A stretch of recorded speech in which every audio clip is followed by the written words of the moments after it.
Leadership looks a lot different these days. Usually when I talk to people about leadership, they instantly think business and organization.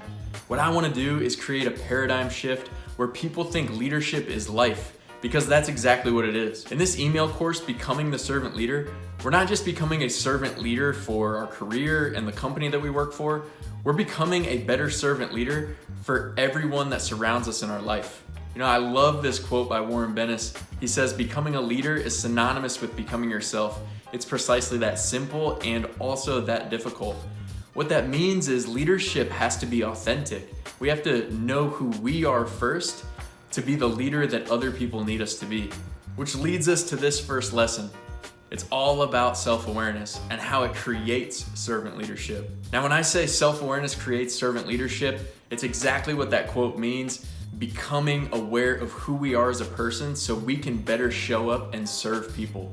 But first, this activity is gonna throw you for a loop. We're thinking about other people.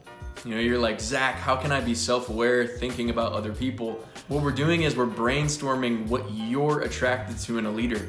What I want you to do is dream up the best leader that could ever possibly live. What characteristic traits do they have? What values do they exude? What do they live for? And how do they treat other people? Maybe you've experienced some really great leaders in your life. What did they do well? What attracted you to them? Or maybe you're on the other end of the spectrum. Maybe you had a lot of bad leaders in your life. Well, what didn't you like about them? And what do you wish they could have been like? What do you wish they would have had? Go ahead, set 5 minutes on the clock and just brain dump every great leadership characteristic that comes to mind.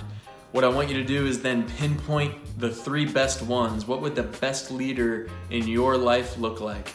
And then there's a next step for the activity, but I don't want to ruin the surprise. I don't want to spoil it for you guys. Make sure you're reading below and working hard and being thoughtful with that activity too. All in all, this activity is gonna make you more self-aware so that you can step into the version of the servant leader that you wanna become for other people.